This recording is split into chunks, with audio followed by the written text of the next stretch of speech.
Harper Audio presents Wiser in Battle, a Soldier Story by Lieutenant General Retired Ricardo S. Sanchez with Donald T. Phillips. Read by Lieutenant General Ricardo S. Sanchez.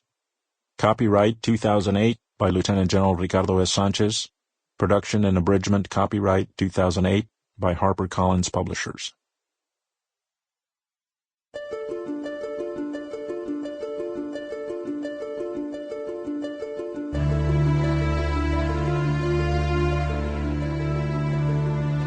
My soul is anchored in a poverty-stricken town on the desolate banks of the Rio Grande River, an international boundary that separates a superpower from a country still struggling to make its way out of the Third World. Less than 100 miles down the road are the Texas cities of McAllen, Harlingen, and Brownsville. But just on the other side of the river, some 1,200 meters to the south, is Mexico. The flowing water itself provides an oasis of life in the dusty desert landscape, nourishing the plants, animals, and people gathered along its meandering path. Rio Grande City, where I was born in 1951, is one of the oldest settlements in South Texas. It flourished around Fort Ringgold, a military outpost established in 1848 in the wake of the United States-Mexico War. Occupied by Confederate forces during the Civil War and the Federal cavalry afterwards, Fort Ringgold was eventually closed, but was reactivated for brief periods of service during World War I and World War II. I grew up in a Hispanic community among people who possessed little of material value. My own family was among the worst off in the neighborhood, but our poverty was balanced by a tight-knit network of extended relatives steeped in faith, tradition, and the strong values of honesty, integrity, and respect.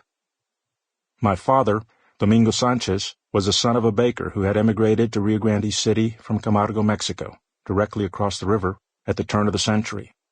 During World War II, Dad was exempt from military service because of his critical skill job as a welder who built airplanes at Narrator Air Force Base.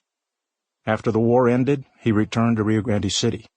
It was there where in 1948 he met and married my mother, Maria Elena Sauceda, who was 17 years his junior. Mom also had deep Mexican roots. Her family emigrated to Rio Grande City around the turn of the century. Her grandfather was a Yaqui Indian, native to northern Mexico, who wore all whites, a sash and sandals, and carried a machete with him wherever he went. Soon after they married, my parents' family began to grow. Roberto was born in 1949, then me in 1951, then Leonel 3 years later. After that, Magdalena de Los Angeles, David Jesus, and Diana Margot came along, spaced evenly about 18 months to 2 years apart. We lived among the dingy, dusty houses that decorated the bedraggled Roosevelt Street. Right across the street from us was the Benito Gonzalez family. They had more than a dozen kids and were migrant workers.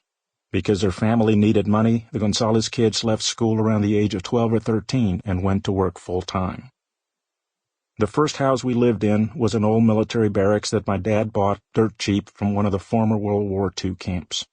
I remember them hauling it onto our property and setting it up on concrete blocks. It was only one room, 15 feet wide by 25 feet long, without doors, windows, a bathroom, plumbing, or electricity. We never owned a television. For heat in the winter, my parents would gather mesquite branches from the woods and build a fire. They would place the burning embers into an old aluminum tub and bring it into the house for us to gather around. There was an outhouse on the back part of the lot, and in the far corner, we had a little wooden shack that we used for bathing. The water line on the property stretched from the front to the backyard. It was nothing more than a pipe sticking out of the ground with a faucet on it. So we filled a pail there, hauled it to the shack for bathing, or into the house for cooking.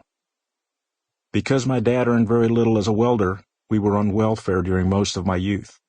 I remember standing with my mother in the welfare lines every Thursday, waiting to receive allocations of pork, beef pieces, applesauce, cheese, flour, and rice, the bulk of which was gone in a matter of a day or two.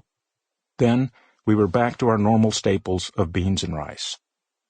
While beef was a rarity and a treat, the biggest treat of all was goat, or cabrito.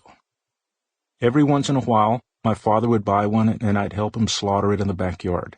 We'd prepare it in a variety of ways, such as barbecued or stewed. Sometimes we'd wrap the goat in a sack and place it on top of mesquite embers in a hole in the ground. 8 or 10 hours later, we'd have the best food in the world. At Christmas time, there were usually no Sample complete. Ready to continue?